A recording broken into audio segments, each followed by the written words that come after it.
Hey all you people, it is I, Jeb of JebTube. Now, I've heard some of you claim that it seems I'm just destined to hate pretty much everything I play nowadays. And while that's not exactly an unfair statement to make, I want to share with you a franchise that isn't anything new to the world, but is something I've been really getting into lately.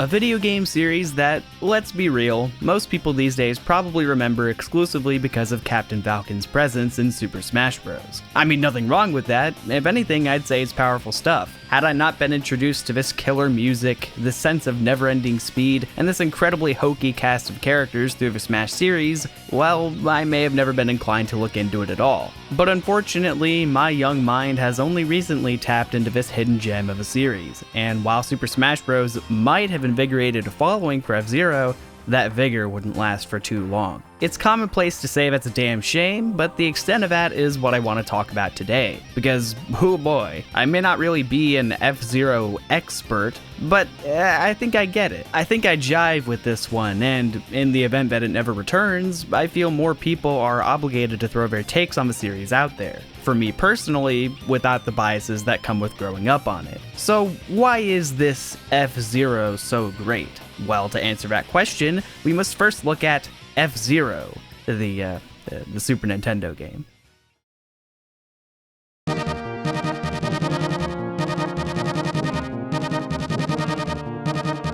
One of the only two initial launch titles for the system in Japan, F-Zero is a product dedicated to showing off one of the many things that made this Nintendo Entertainment System super. Mode 7! A form of creating a pseudo 3D environment around the player, creating a far more immersive racing experience that just couldn't be done on the NES. But if you're watching this video, you already know that, I bet. So why am I telling you this, Why should you care? What'd you have for lunch today? Well, because this very thing is what gave F-Zero its identity straight out the gate. This push to be a next-gen home console experience. This push to blow your mind with its incredible speed and processing power. It almost sounds like... No. We're not talking about him today.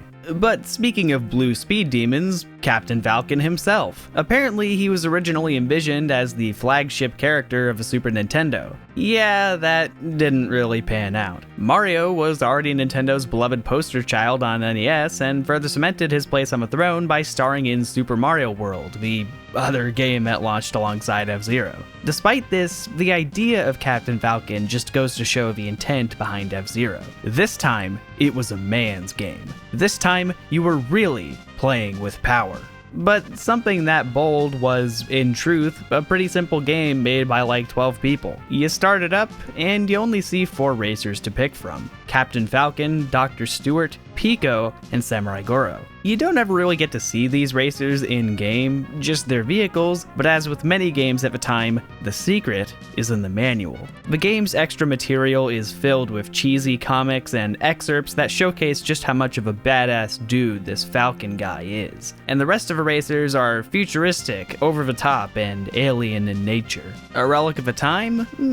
Yeah, but it definitely carves that iconic niche for F-Zero to fill in Nintendo's wide repertoire of recognizable franchises. See, this isn't just a man's game because Captain Falcon told you so. You enter a Grand Prix, and at first it seems understandable to control. You can get a grip on it, but I'm sure most players will eventually get to White Land 2 and go, this game's actually kinda hard. Of course, this ramp, which requires you to hold down at full speed, is a bit of a hope you read the manual trap, but the sentiment is still there. And that player is not even on one of the harder difficulties. This difficulty would go on to be one of the most defining traits of the F-Zero series. There's no joke or hyperbole about it. This was an intense racing competition. Now, F-Zero was created about 2 years before Super Mario Kart would appear on the scene, kickstarting the ever so popular Mario Kart series and inspiring tons of other racers in the process. So, a lot of things that would become conventional for Grand Prix racing were not things the original F-Zero abided by. This game is more of an elimination round kind of deal. It doesn't really matter whether or not you consistently get first place, it's all about making sure you don't end up lower than third place by the end of each race. If you fall behind the increasingly demanding rank with every passing lap, You retire. No ifs, ands, or buts. There are no items. There is no pity. It is you and the road. And the infinite supply of nameless assholes who randomly spawn in only to wreck your machine. F-Zero outfits the player with an energy meter. Once the energy depletes, Jesus! Either you're restarting the race with one of your extra lives, or you're out of a competition. And that's all there is to it. All you really do in this game is drive forward, but the added pressure of irreversible death and elimination through failure to maintain speed makes this more complex than it seems. Every movement counts. Every time you hit a wall, you'll pay for it, and past a certain point on Master difficulty, you can pretty much kiss the goal goodbye if you make one wrong move. Doubly so if you're playing as anybody other than Samurai Goro, who's pretty much objectively the best character in the game since he doesn't slide while turning and has the highest top speed. Cool. You're also granted up to 3 boosts every time you pass the finish line, and much like perfecting the art of turning, the moment you decide to press the boost button will make or break the race. This game is nothing but mastering the simplest of mechanics. One could call it trial and error, but the thing about the F-Zero series that I like is that the easiest difficulty is just challenging enough to where new players can quickly understand it, yet feel like they need to try their hardest and do better with every passing course. Once you're well acquainted with the game on that level, it's up to you whether or not you want to kick it into high gear. However,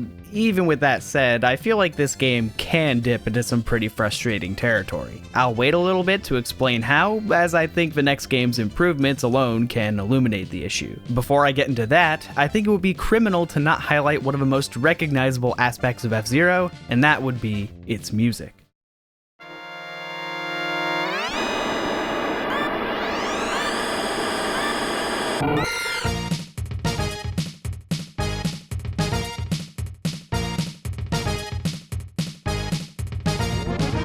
As far back as the debut game, F-Zero music was undeniably instant classic material. If you're my age, then there's no doubt you've heard this game's compositions in one form or another while playing Super Smash Bros. And if you say you didn't feel cooler listening to it, then I think you're a liar. It gets you pumped up. It makes you feel badass when you win in the face of certain doom. And when you're not winning, it puts the pressure on you to change that. All originating from a 16-bit console. Now, it was a simplistic launch title, so the soundtrack isn't very expansive, and I certainly think you'll find more complex and organic music with later SNES titles such as Donkey Kong Country or Chrono Trigger, but the vibe of F-Zero is certainly apparent. Even during the more subdued or dangerous tracks like Sand Ocean, Death Wind, or Silence, there's a particular victory within your grasp thanks to the slammin' drums and bass lines. The jump to 16-bit music from 8-bit only helps towards building the "you are playing in the future" atmosphere of F-Zero. But that's not quite where it ends. Despite being such a new IP, the game's music was unforgettable enough that it warranted a dedicated jazz arrangement album a couple years after release. I gotta say, if Mario Kart 8 wasn't convincing enough, this album does a great deal in showing how well this genre fits for a series like F-Zero. I don't just bring this up as an excuse to jam out though, I bring it up because F-Zero from the beginning had such a modernized aesthetic that propelled it to racing stardom. A personality that's able to reach out to crowds of all kinds through music. F-Zero wasn't doomed to just be a tech demo for the Super Nintendo, but rather a symbol of where we can go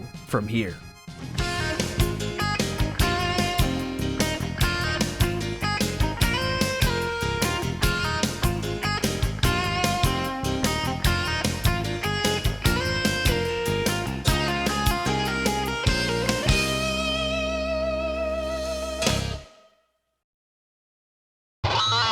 Oh, shit!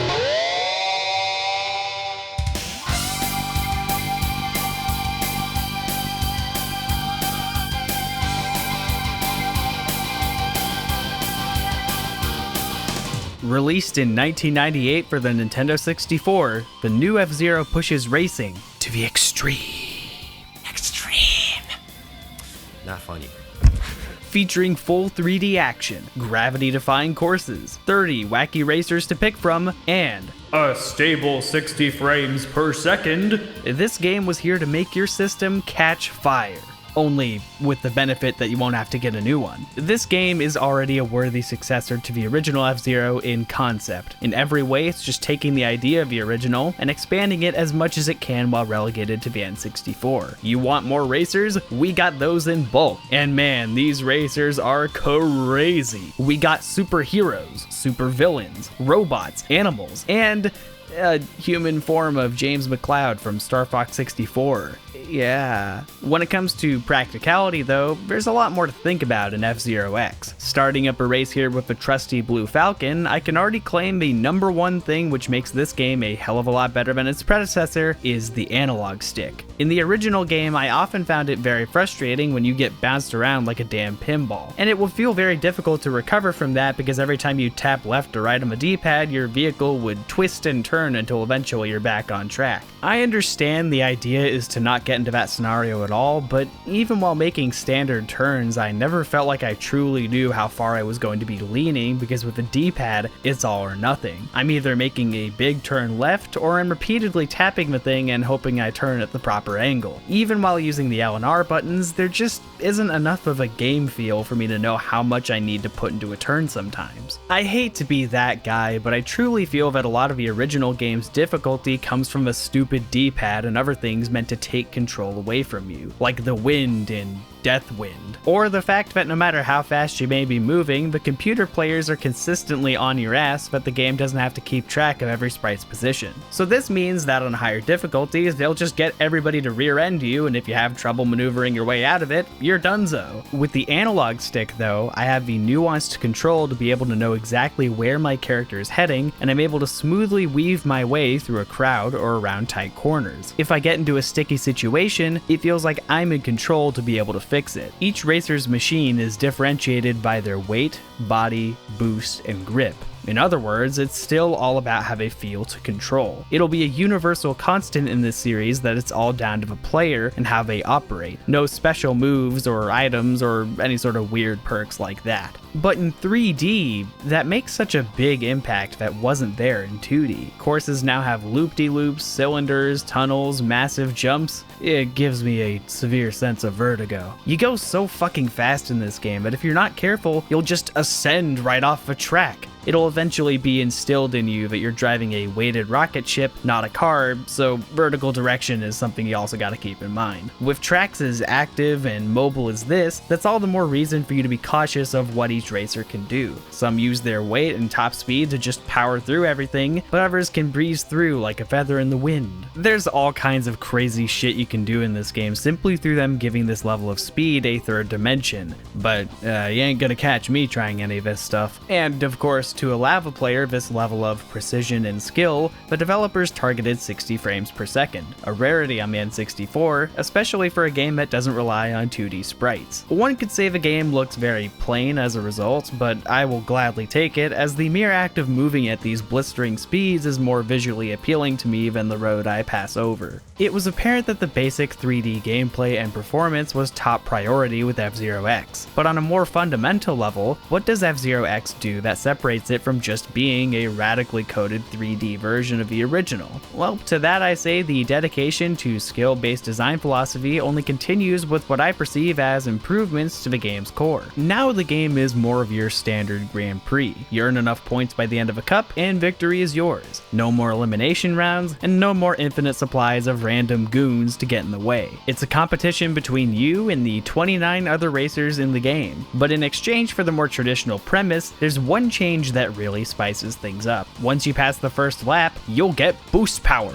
From this point, you no longer gain a single boost by passing the goal line like in the first game. No, now you can ramp up the speed to your heart's content, but at the cost of your machine's health meter. This single change makes F-Zero X a risk versus reward game. Knowing just where you can get away with boosting before quickly finding a pit stop is a key satisfactory element. You can use it to keep up your momentum. You can use it defensively and recover recover from a screeching halt. It may be more deadly to you in this game, but the lifted restraint allows for better player choice and a difficulty more centered around dying rather than being stuck in dead last after one too many mistakes. Plus, it's more active. You're always thinking about your relative position to other racers and if you can manage to make the distance without wrecking your machine against the walls. But speaking of automobile wrecks, there is one other mechanic that this game adds which makes it a far more tantalizing experience, and that is the ability to kill.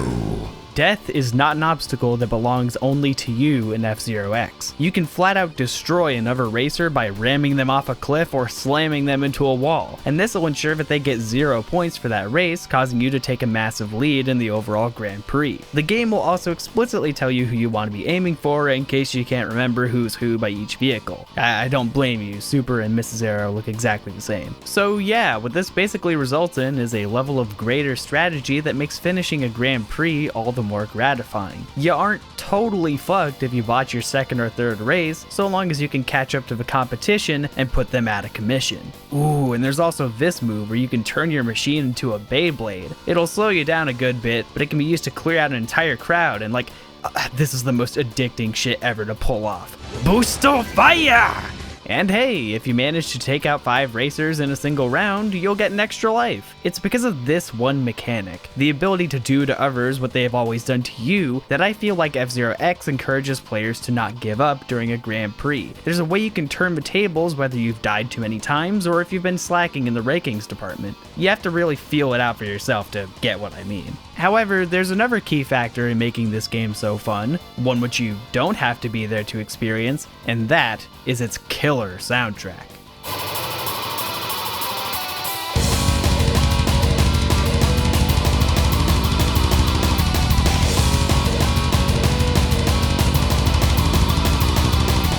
Beyond the fact that it's hilariously hardcore, the actual music itself boasts more layered and dynamic composition than that of other N64 contemporaries. It's only a shame that it's relegated to a console with such limited space, because it's very clear that while the first game's music would go from being modern to classic real fast, this game intended on pumping it up to the next level. This thrash metal direction is an unforeseen yet entirely appropriate follow-up to the original game's soundtrack because it had the same soul put into it. Whereas the original F-Zero's promotional material consisted of too cool for school comics, this entry decides to take that sort of aesthetic and properly work it into the actual game. So what better way to accompany this gnarly 90s nature than with some real bangers? Furthermore, following up on the fantastic album release for the original, they went ahead and released an album called F-Zero X Guitar Arrange Edition, featuring 10 of the game's tracks done with real instruments. So in case you grow tired of the synthesized N64 renditions, it doesn't get any more raw than this.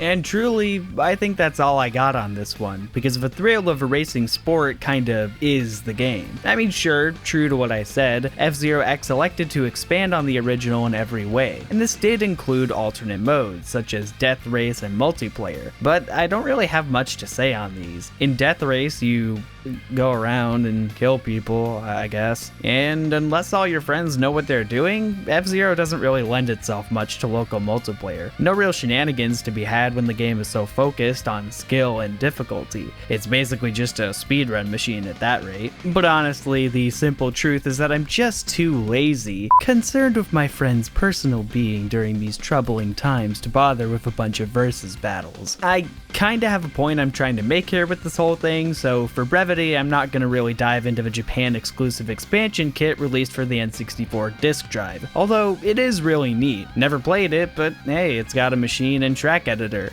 How about that? I'm also not interested in talking about the next game released, F-Zero Maximum Velocity. No, GBA games are nice and all, but I'm more interested in how Nintendo would go about bringing the F-Zero series to their latest and, in my opinion, greatest home console, the Nintendo GameCube. Introducing the future of racing.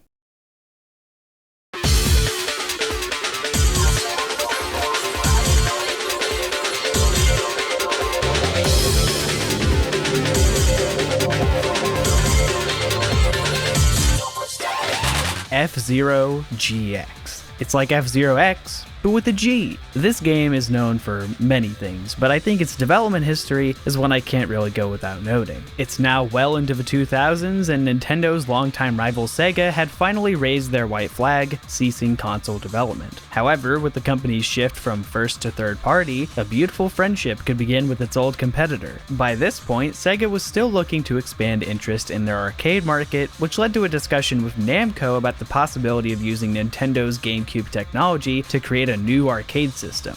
Thus, the Holy Triforce was formed. Now the next step was to make a game that would, quote, stand out and draw attention to Nintendo's platform. Enter Amusement Vision, a developer for Sega that's most well known for Super Monkey Ball. It was suggested that they develop a driving game, but AV president Toshihiro Nagoshi said he would do so on the condition that it was the next title in the F-Zero series. And thus, construction began on not only F-Zero GX, but also F-Zero AX for arcades, the first ever collaboration with Sega on a Nintendo project. Suffice it to say that the former competitors were really pushing F-Zero in the respective niches they occupied, even if it wasn't a flagship IP. But with this push, there came pressure for Nagoshi. This was not only his chance to make a great impression with Nintendo, but it was a large undertaking to make the newest entry in a franchise he adored. This team was out to make Sega look good. And honestly, they already had a good start in the eyes of Nintendo since their Super Monkey Ball games were GameCube exclusive. In fact, I'd argue that these two franchises have some design similarities that make it a no-brainer why Amusement Vision was granted the opportunity. So let's get into that. Straight away, it's quite apparent that this game is dedicated to performance like its predecessor, although now on a far less constrained console. F-Zero X boasted an incredible level of speed and control over the SNES original, and F-Zero GX aims to bring that same spirit to the new generation with an equally slick frame rate at negligible cost to the game's visuals. Obviously, the jump from N64 to GameCube is great for most franchises, and F-Zero is certainly no stranger. You'll now get full character models which add just a little bit more personality into what you're playing, and organically modeled backgrounds which breathe new life into courses that otherwise don't pride themselves on unique gimmicks, definitely making each location stick out better. With how some of these courses will open up, you could definitely see how Nintendo would want to show this off at E3 or something. Like, this was the 6th generation of gaming, and now that we've got a steady hold of 3D, visions can be better realized. In addition to the clean visuals, the game feels incredibly smooth to play. I already thought F-Zero X did a masterful job at this, but the GameCube controller really adds to the experience. Obviously, I just like the controller in general, but the particular addition of analog triggers allows for you to authentically strafe left and right at whatever pace you need. Also, drifting is now a mechanic you can more easily accomplish by holding both shoulder buttons, whereas in X it was kind of a tricky but powerful technique you could only really pull off situationally with certain character builds. Just that little bit of extra control in GX makes an immense difference. The game also comes with a calibration setting just in case you feel your controller's off, so that's pretty cool. For a game as challenging as F-Zero, I think it's fantastic that the developers seem intent on prioritizing great control. On the top of my head, I can't really think of any issues I have with the controls of F-Zero GX. Obviously, it isn't fun when your machine starts to swerve out of control, but that's also an intentional game mechanic. You know, it's kind of a never risk reward. The point is, I find that when I die or lose a race in GX, it's my fault. Most of the time. With GX in particular, Nagoshi said he wanted the courses to have something of a rhythmic feel, and I think I see what he means. For starters, they definitely feel a lot longer than the N64 courses did, which kinda adds to the intensity of a race. As it goes on, you wonder if you can keep it up. It almost feels like the race is a bit of a journey of its own. There's a sense of balanced flow to these stages. Often they'll have calm straightaways with just enough space for you to get your bearings, followed by elaborate turns or jumps, giving the music just enough time to really kick in once things get going. The addition of final lap music makes this all the better, especially because in some of the more radical courses, you might not have much energy to spare by the end. In other words, this image. So, I don't really have a lot more to say on the core racing gameplay. It pretty much operates under the same rules as F-Zero X, just given a smooth GameCube makeover. And this is where I kind of link it back to Super Monkey Ball. That game is about as simple as it's gonna get on the GameCube, but I think it's a real barrel of monkeys. It's a fun game. A lot of that fun comes from the fact that the core of a game is only about basic analog movement, and yet it can be hard as balls. Alright, I'll stop.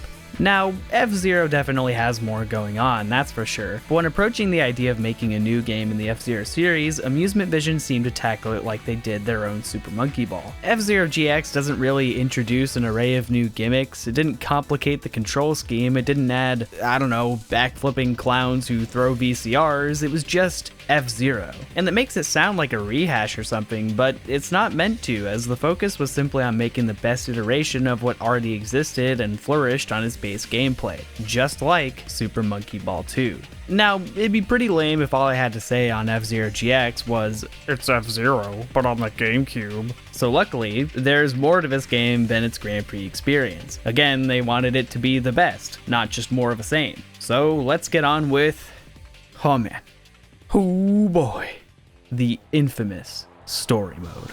That's right, for the first time in the series, the team wanted to utilize the unique F-Zero universe and really flesh out its characters and world within the game itself. Oh, that's really awesome to hear. Oh boy, can't wait to see what fun Nintendo antics we'll get into this time.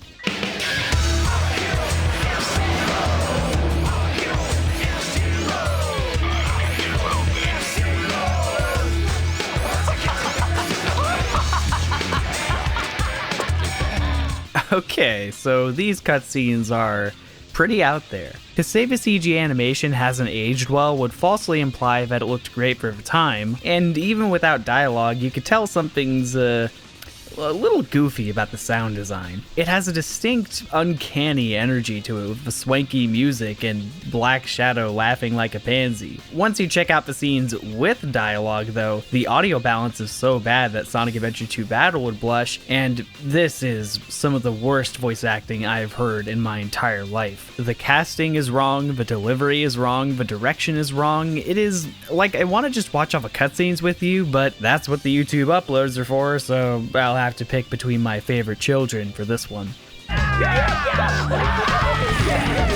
You stole the prize money from us last time.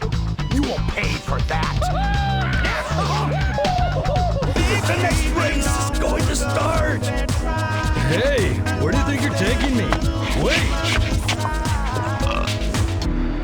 Well, still alive it seems, but I won't miss this chance to make mincemeat of you. Black Shadow, I'll show you. You'll never beat me.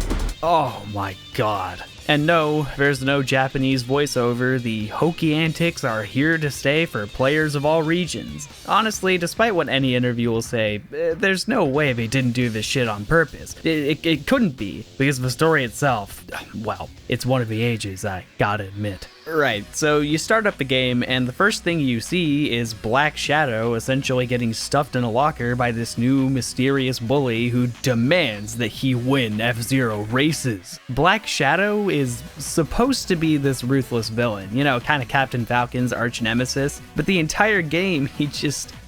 yeah. Then you get to play as Captain Falcon in a VR training course. Given the fact that a lot of new players are probably going to click the story mode first, it works great as a tutorial for the Grand Prix. Aside from making sure you have a good grip on the game's controls, what else does it teach you? The game's not easy. I think most people will tell you that when you first try this, even the earlier levels will take a surprising amount of time to beat. Unfortunately, I can only tell and not show, as obviously I'm not just beginning. Actually, when recording for this video, it quickly became apparent to me that the baseline story mode just isn't a challenge for me at all anymore. Like, uncharacteristically so. Dude, I've heard legends of how brutal this thing is for so long, and for a while, I sure felt it. But I don't know what happened. I just can't play this game on anything but the hardest difficulty now. Yeah, the story mode that everyone says is so hard has 2 even harder difficulties. Talk about getting the kids addicted. This shit will hardwire your reflexes, man. There are only 9 chapters, each with their own specially made courses and challenges to segregate it from a Grand Prix. You'll have some standard races, but then you'll also have point A to point B levels, like this 1v1 with Samurai Goro, this moment where you need to escape an exploding building with Jodie Summer, or the well-known Black Shadow's Trap, where if your speed drops to a certain point, you die. It's a really short campaign, but each mission can feel like a puzzle you're trying to crack for minutes, potentially hours on end. And aside from an occasional dick move in the course design, I don't know, it's kind of a scenario where I'm loving every second of me being stuck there, hitting the retry button over and over. You really get the feeling that these guys were sitting here for ages playtesting this thing, because each chapter is memorable in the way you open it up and you're like,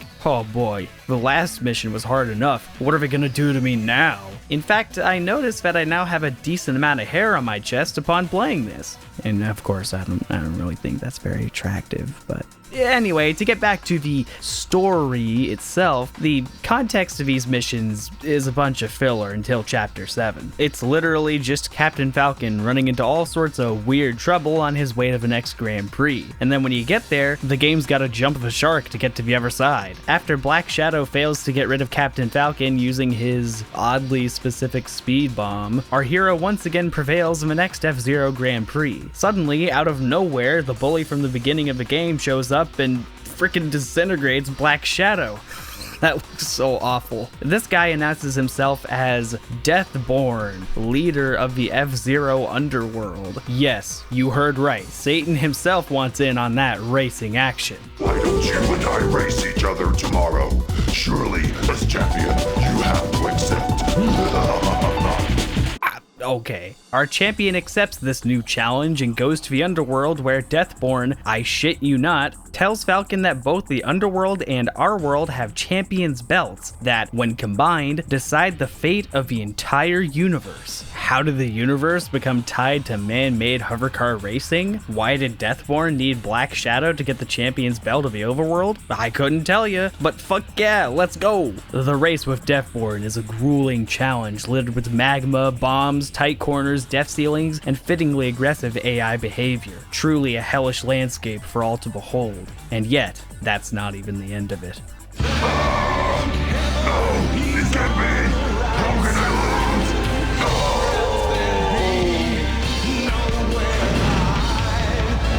Sorry. So Captain Falcon goes home with the literal manifestation of the universe at his belt, but wait, I am not kidding, I am not making this up. The belt actually houses the creators of the universe, who then reveal that they created Deathborn, and now that Captain Falcon's beaten him, they will take his soul. Unless he can beat them in a race! Say what you will about the plot, but the game designers at least did a good job making the actual journey ascend in stakes. It's just you versus a staff ghost. No obstacles, no tricks, no railings, only tense, otherworldly music making you forget to breathe. That's right, this time you're going for God on Rainbow Road. No, wait, we already went there. Upon finally beating this game, upon finally proving that you are a badass super player, Captain Falcon takes off his helmet with no words, as he has just surpassed existence by the power of extreme racing. Wow, if that isn't the greatest story ever told, I don't know what is. This story mode is a bunch of ridiculous fun. They had to have known. The credits music literally contains such inspiring lyrics as, "When myopic confusion threatens your lunch, Falcon will be unleashing a Falcon punch. Thank heaven he's on the right side, or else there'd be nowhere to hide." The dramatically cheesy presentation definitely adds an extra level of arcade atmosphere to the game, almost as if intentional levity to release you from the intense gameplay. This is the game that Drake was playing on the GameSphere. Looking past the theatrics though, the game is paced in a way to where it doesn't feel like you're doing the same thing every mission, further provoking the player to put their skills to the test once they're done becoming a master of the Grand Prix. For the purpose of adding onto the existing gameplay in a meaningful way that doesn't take from the core experience, you really can't go wrong with these challenging scenarios. Now, if we're moving on to the topic of extra stuff to do, there certainly is a bunch of it in F-Zero GX. Honestly, my biggest problem with X is that there really wasn't a lot to it. Sure, they've now created a super badass racer with replayability in its mechanics, but it's kind of a one-trick pony. GX isn't quite so limited by the confines of the N64, so from the beginning, there's more they could delve into. Once once you eventually do beat each of the story chapters on very hard, and oh trust me, I needed quite a few rage-filled Discord calls to get me through it, you can finally unlock the newcomers who are playable by default in the arcade version. But why stop at just unlocking racers? Indeed, with F-Zero GX, the rest of the world now has the chance to unlock parts and customize their very own machines. It has limited aesthetic capabilities, but it's a pretty novel idea nonetheless. Definitely gives you something to dick around with when you need to unwind. You can even make your own little emblems if you have the patience for it. However, there's just one little big problem with this machine editor. Actually, it's a pretty major problem for the entire playable roster, and thus the core gameplay. For whatever reason, I don't know why, but the stats you see in this game are almost always genuine lies. Not like there are other contributing factors that make racers play a little differently than they may seem. Oh no, all these returning racers have the same visible stats as they did in X, but there's proof that this is just bullshit. Black Shadow is really fun in F-Zero X because he almost never slides out of control, can remass with virtually no repercussions, and has some crazy top speed. In this game, well, he's still one of the best if you can get to grips with him, but he sure can't get to grips because he has none. He slides around like a figure skater. What happened? This is a Class A prank from some cheeky employee at Amusement Vision. How are you supposed to effectively create a doomsday machine if you don't even know what each part's going to do? It also doesn't help that by this metric, the stat distribution is all kinds of unbalanced, leading to many racers just outright sucking by direct comparison to others. But hey, I guess that's some extra challenge for you. Thankfully, we have some pretty competent guides out there on the web to help us select our favorite racers, but that's not cool, guys. Well, aside from that one, the other fun shenanigans in this game make sure I don't stay mad at it. With the Nintendo GameCube, there's yet more room for them to do what they want with the F-Zero universe, and clearly they had intent to do so. In F-Zero X, the best you were offered was an end quote and illustration for each character you beat a cup with. Some of them were more interesting than others, but F-Zero GX thought there should be a little more to these characters than just some artwork. Now, whenever you earn first place in a Grand Prix, you get the chance to have Mr. Zero interview your character. Beating higher difficulties will also unlock some of the more interesting and character-specific questions, alongside a generally more enthusiastic tone for the interview. In traditional F-Zero fashion, it's goofy in one note, especially with the game's fantabulous voice acting. It's also a cute detail how Mr. Zero will be shaking in fear if you decide to play as one of the more deadly racers. Not everyone's a winner, but some of these interactions can be pretty damn funny, maybe even disturbingly so. That's a great machine you've got there. This is my brother. I'd love to ride in that kind of machine just once in my life.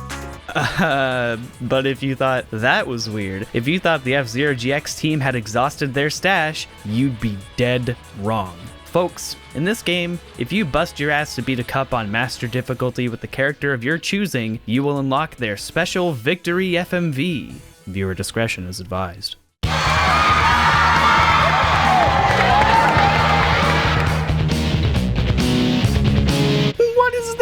No, this is not even me cherry-picking the worst one. Just about every one of these is on its own level of insanity. Some of these are genuinely, unironically pretty funny, like Captain Falcons or Black Shadows, but then you get stuff like this, which is like, and then you get ones like Samurai Goros, which are the most unfinished looking things I've seen in my life. It's pretty great. In all seriousness, I feel like the team was just that strapped for time and money, but they were already dead set on the idea of a story mode, so they were like, fuck it, let's just go apeshit with all the CG assets we have and hope people are amused. I mean, it worked for me. However, the amusement isn't just ironic, as each of these characters also have their own theme songs. That's right, 41 character themes. You'll hear these not only in the ending FMVs, but also in the pilot profiles, where you can read up on the character backstories and view their machine information, a feature I really wish they had in the previous game. The accompanying music is super fun. Some of the tracks will have corny vocals, some of the tracks will be dank futuristic pieces, some of them will be outright alien in composition, but the one constant is that they sound good and have that F-Zero impact. On the other hand, you have the rest of the soundtrack, which primarily shifts the focus from F-Zero X's thrash metal to intense techno beats. Only what one would expect from the future that was the game.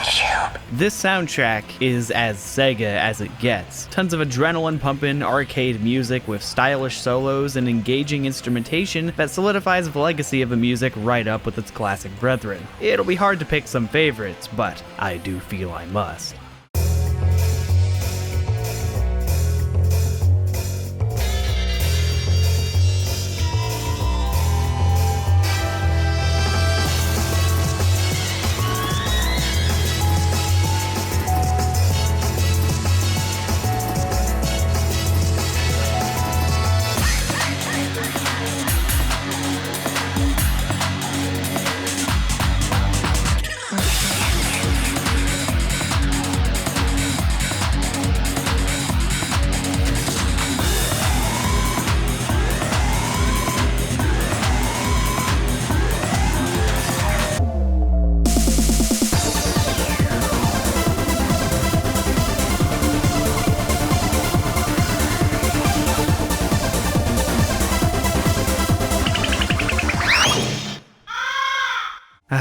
At this point, I'm just stalling. I think you guys kinda understand, right? I found new love in F-Zero GX. I know, I get it. I've been spending half of this whole GX segment memeing it up and looking at all the kooky elements of a game that don't really affect you when you're on your front bumper, doing a pirouette, setting the ground on fire, and opening up the gates of Hades, but I focused on that stuff with a purpose. That purpose is not quite to say that this game is, like, ironically enjoyable. I really don't find that I adore games because they're stupid. No. What I see in F-Zero GX is motivation, drive, and heart. The intent behind the game wasn't cynical. It wasn't a game made by committee, it was a real project that had passion and love put into it. Not only was this passion the vision of Nagoshi, but it represented something in the industry. F-Zero GX, despite being published on Nintendo hardware, is one of Sega's classics. It has the trademark performance and speed of Sonic the Hedgehog, the arcade racing spirit of Nagoshi's own Daytona USA, and yes, the same weird fifth-dimensional thinking as Super Monkey Ball. It even comes with cute little references to Sega properties, such as Billy's new II belt and newcomer PJ with his groovy taxi. I like to think that this collaboration led to the Blue Falcon and Black Bull surnames being used in Shadow the Hedgehog. But more to the point, they didn't just stop at making this the definitive F-Zero racing experience, they wanted to really pump this bitch up with a bunch of content too. Content that is right up my alley. You know, little and silly as it may be, it does wonders towards making the game feel special. I don't really know how long this game was in development for, but it's no secret that Amusement Vision didn't have all the time in the world to make good with this arcade technology. So how they went about that was deciding to not focus on multiplayer, thus not really dedicating their resources towards LAN play, and instead deciding to focus their efforts on a single player experience where you can unlock a whole bunch of goodies and be met with carefully calculated difficulty.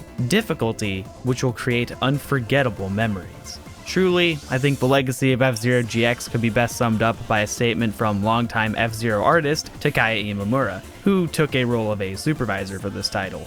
Of course, since I have worked on the F-Zero series and seen the results of a collaboration with Sega, I found myself at something of a loss as to how we can take the franchise further past F-Zero GX and AX. This statement would go on to be awfully prophetic. Today, we are heading into the Nintendo Switch's 4th year, and there is still no word on a new F-Zero game. The F-Zero series just turned 30 years old, and F-Zero GX alone is on its way to being 18. Ugh, what happened? I mean, GX sold enough to be a player's choice title. Surely, Sega's efforts would prime the series up for a sequel on the Wii or Wii U, right? Well, no.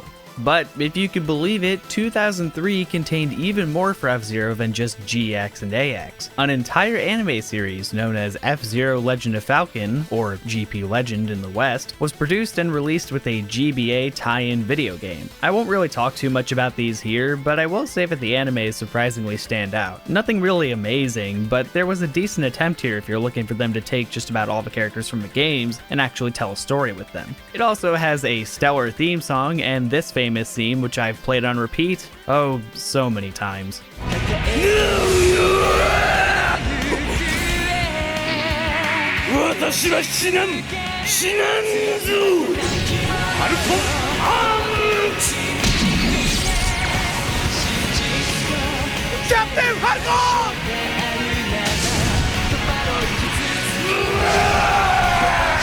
That shit never gets old. Back on topic though, 2003 definitely marked a really big push for this little racing series, and that raises further questions about why the franchise suddenly died. GP Legend got cancelled 15 episodes in due to poor ratings on 4Kids TV. The second GBA game based on the show wasn't released in the West since the anime no longer existed there. The earlier tie-in game also sold like shit despite being pretty good, and then boom, F-Zero was relegated to Smash Bros appearances and cameos in other games, seemingly forever.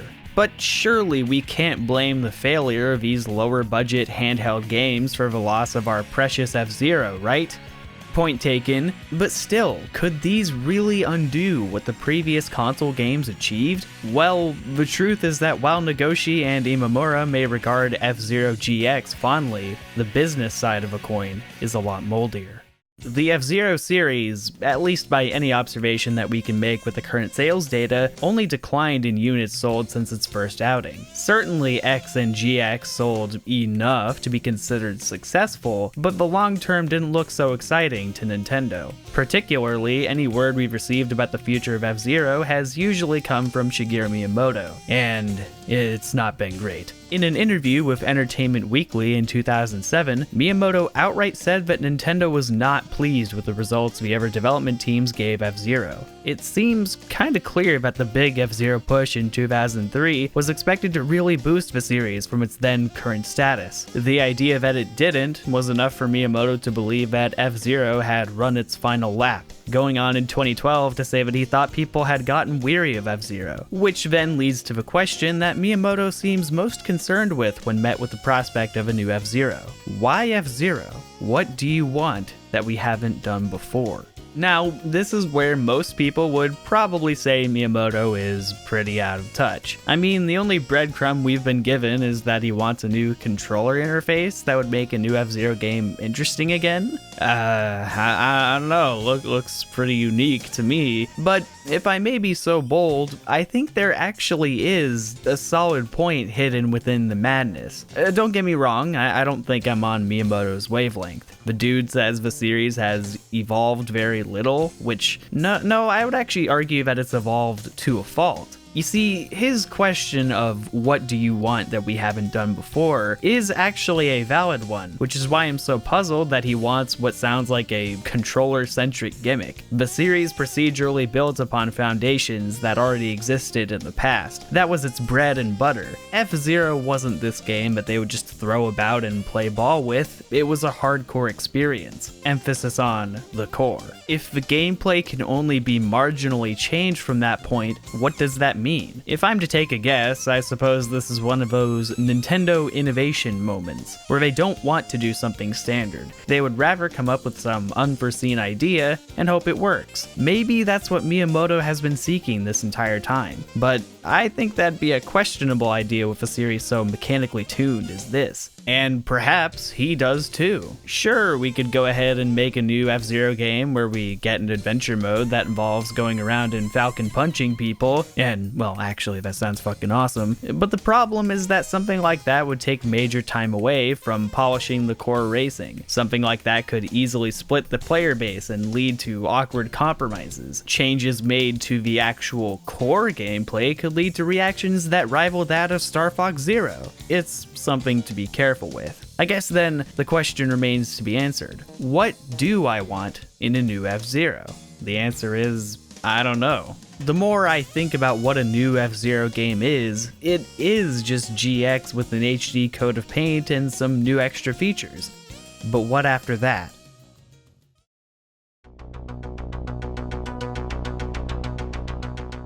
The road ahead for the F-Zero franchise looks to be kind of a dead end at the moment. I hope it's not. I hope that instead of a dead end, it's actually a large ramp that inspires a leap of faith. However, a lot has changed since F-Zero's hiatus. Many games have come out, console generations have passed. The being of what is and is not impressive has drastically shifted. Even within the sphere of driving games, one begins to ask if F-Zero even really has a place in today's market. Arcade action seems to die more and more as we shift to games emulating real life, or games embracing the idea of being an art form. A lot of the more niche stuff like F-Zero tends to originate from lucky and talented indie developers. Is Nintendo really so eager to pour in sufficient time, funding, and marketing when it didn't meet their expectations during the more primitive GameCube era? For that matter, does Nintendo see F-Zero as a sort of cannibalistic competition to Mario Kart? I think I would say it isn't. The appeal, audience, and design of both franchises is drastically different, but you know, Nintendo's not really been pulling out a bunch of racing games, so maybe. Perhaps F-Zero in 2021 is more of a spirit than anything. Long have we seen the series lay dormant, making cameo after cameo, and of all Nintendo franchises this happens to, it appears more telling with F-Zero. Captain Falcon doesn't have new adventures to go on like Samus does, but Captain Falcon does share a struggling longevity with Fox McCloud. Nintendo knows how much people want F-Zero. They know what it meant in the past, for them. That is why they consistently dangle its namesake over us, because they know it'll at least spark interest from the real gamers. And I mean, if you were to literally defeat God, what else could you do other than let your legacy speak for itself? Perhaps they were so focused on creating the future of racing that once the actual future got here, the race was already over. Once you create a good future, all you can do is enjoy and maintain the present. I can consistently play X and GX. Those games used to be so brutal to me, but now I play masterclass courses like I'm just peacefully riding a bike, and maybe cursing out the occasional rock in the bike lane. If they ever did return to F-Zero, could they even truly replicate the level of passion that went into GX? The mad lad Nagoshi is actually still on board with the idea. I think if anyone could do it, it'd be his team, but will Nintendo ever allow him to reignite the engine? Unless they feel like dating this video, I guess I could say that for once I have a series I can take the satisfaction in seeing the ending of, rather than witnessing it become a factory-made rust bucket with no integrity. Forever you will be my hero.